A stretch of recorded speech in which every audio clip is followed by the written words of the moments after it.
बाज और कौवे की कहानी। एक जंगल में नदी के किनारे एक बड़ा बरगद का पेड़ था। उस पेड़ पे कौवे की जोड़ी रहते थे। उनमें स्त्री कौवा तो धीमे स्वभाव की थी, पर पुरुष कौवा तो बहुत मूर्ख था। एक दिन उसे सुंदर से हंस की तरह बदलकर नदी में आराम से घूमने की इच्छा जागी। ना ना, वो आपके लिए सही नहीं, मेरी बात सुनिए, बोल के स्त्री कौवा कितना बोलने पर भी ना सुनते हुए हंस की तरह रंग बदलकर नदी में घूमने के लिए सारे प्रयास कर लिया।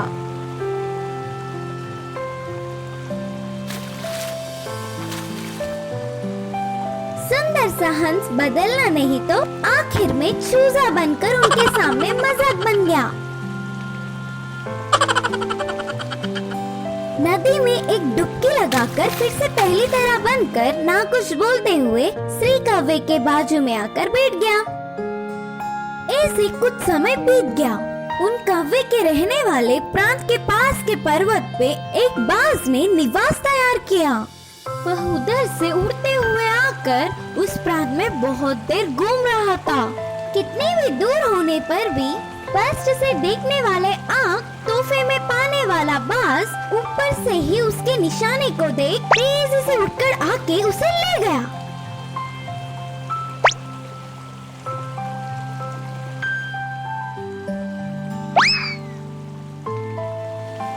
उस बाज के कामों को रोज कौवे देखते थे।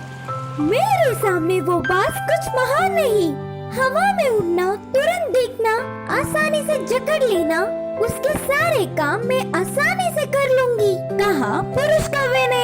उसके काम वो कर लेगा, हमारा काम हम कर लेंगे, बस अभी मूर्ख मत बनो, कहा स्त्री कौवे ने। फिर भी कम से कम इस बार तो वो क्या चीज है का प्रणाम देने के लिए निर्णय किया। एक दिन बाज आसमान में उड़ते समय फसलों में से एक खरगोश का बच्चा बाहर आया। उसे बाज ने देखा। यह देखकर पुरुष कौवा स्त्री कौवे की बात ना सुनते हुए तेजी से उड़ते हुए गया। इतने में ही उससे भी तेजी से बाज आकर उस खरगोश को ले गया। अब कौवा उदास होकर पेड़ पे बैठ के गुस्से से सोचा, मेरे खाने को हड़पने वाले कोई महान नहीं, इस बार उसकी खबर लूंगा। अब बोल के कोई फायदा नहीं करके स्त्री कौवा चुप रह गया। अगले दिन ही बिल में से बाहर आई हुई चूहे को कौवे ने देखा। अब देर न करते हुए तेजी से नीचे कूदा। बिल्कुल बाज की तरह उसकी नाखूनों से चूहों को पकड़ने की प्रयास किया। इतने में चूहा कौवे को देख होशियारी से बच गया। कौवा तो उसकी रफ्तार ना रोक पाते हुए उतनी ही तेजी से जाकर पेड़ को टक्कर मारी।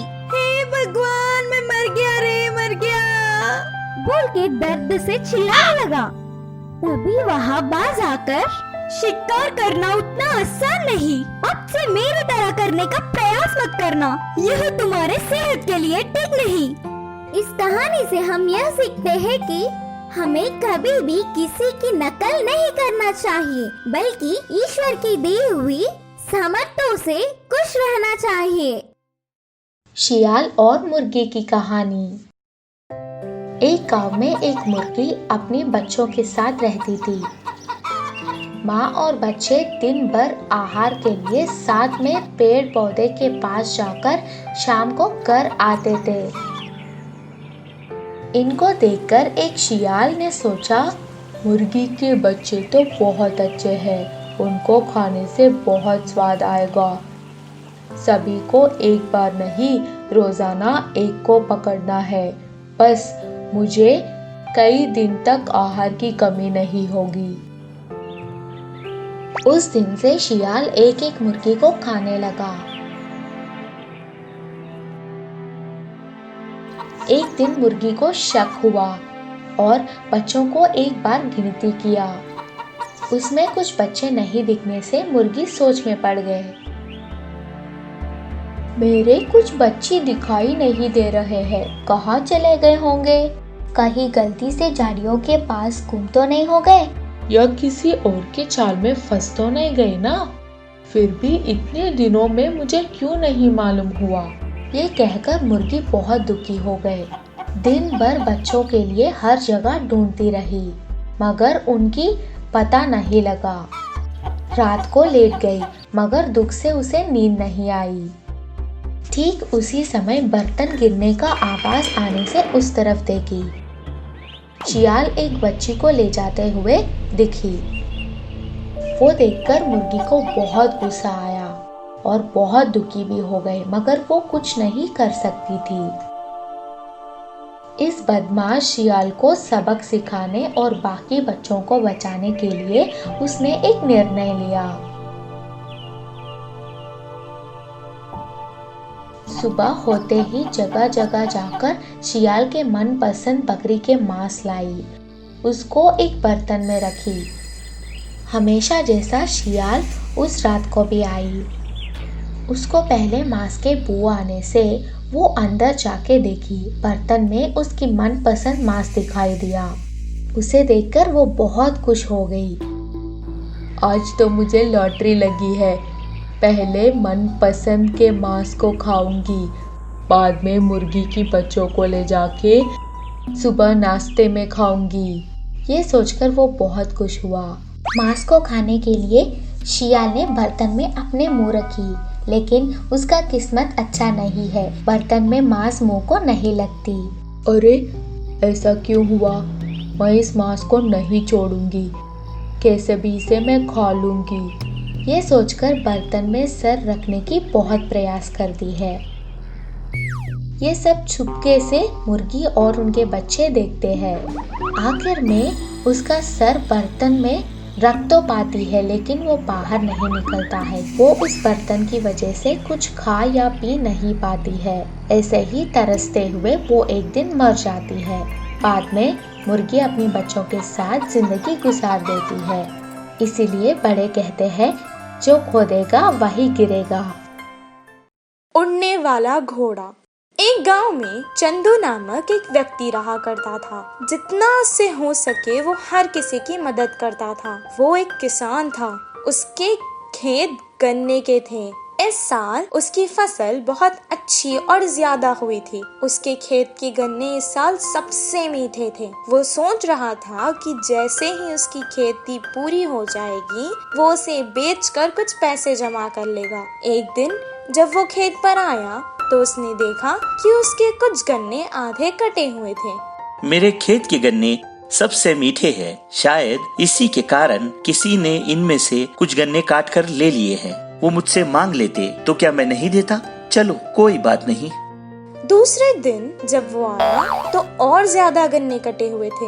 उसने कहा, अरे आज भी कोई गन्ने काट कर ले गया है। मेरे खेत से रोज गन्ने क्यों चोरी हो रहे हैं? मेरा तो कोई दुश्मन भी नहीं, शायद कोई दूसरे गांव का आदमी होगा। ठीक है। ऐसे ही कुछ दिन गुजर गए और आधा खेत खाली हो गया था। चंदू अब और बर्दाश्त नहीं कर सकता था। वो अब इस चोर को पकड़ना चाहता था। एक रात वो अपने खेत में छुपकर उस चोर का इंतजार करने लगा। तभी उसने देखा कि एक घोड़ा आसमान से उड़कर खेत में आ गया। चांद की रोशनी में वो चमक रहा था। उसे देखकर चंदू आश्चर्यचकित रह गया। अच्छा, तो मेरी फसल को चुराने वाले तुम हो? आज तो मैं तुम्हें पकड़ लूंगा। वो जैसे ही उसे पकड़ने के लिए आगे बढ़ा, घोड़ा आसमान में उड़ने लगा। चंदू उसे जाने नहीं दे सकता था। उसने तुरंत उसकी पूंछ पकड़ ली और वो भी घोड़े के साथ आसमान में उड़ गया। घोड़ा एक जादुई जगह पर जाके रुक गया। चंदू भी वहां पहुंच गया। वहां सब कुछ सफेद रंग का था। वो इस सब को देखकर हैरान रह गया। कुछ देर यहाँ वहाँ घूमने लगा और अचानक उसकी नजर एक विशाल आम के पेड़ पर पड़ी। उस आम के पेड़ पर सोने के आम लगे थे। घोड़ा चंदू के पास आया। चंदू, तुम इस सोने के आम को अपने साथ ले जाओ। इससे तुम्हें कभी किसी चीज की आवश्यकता नहीं होगी। नहीं नहीं, मुझे ये सोने के आम नहीं चाहिए। चोरी करना पाप है। मैं यही बात समझाने के लिए तुम्हारे साथ यहाँ तक आया हूँ। शाबाश, मुझे तुम्हारी बात बहुत अच्छी लगी। तुम बहुत अच्छे इंसान हो। यहाँ पर हीरे, मोती, सोना, चांदी सब कुछ है, लेकिन खाने के लिए कुछ भी नहीं। इसलिए मैं तुम्हारी खेत से हर रात मीठे गन्ने खाता हूँ। तुम्हारी दुनिया में खाने को सब कुछ है, लेकिन फिर भी तुम्हारे लोग इस सोने चांदी को ज्यादा महत्व देते हैं। तुम्हें इसमें से कुछ नहीं चाहिए। तुम्हारी ये ईमानदारी मुझे बहुत पसंद आई। इतना कहकर घोड़े ने एक टोकरी में सोने के आम लिए और चंदू को उसकी पीठ पर बैठा लिया। उसे वापस उसके घर पर छोड़ दिया और आम की टोकरी उसे दे दी। इस कहानी से हमें ये शिक्षा मिलती है कि चोरी करना पाप है।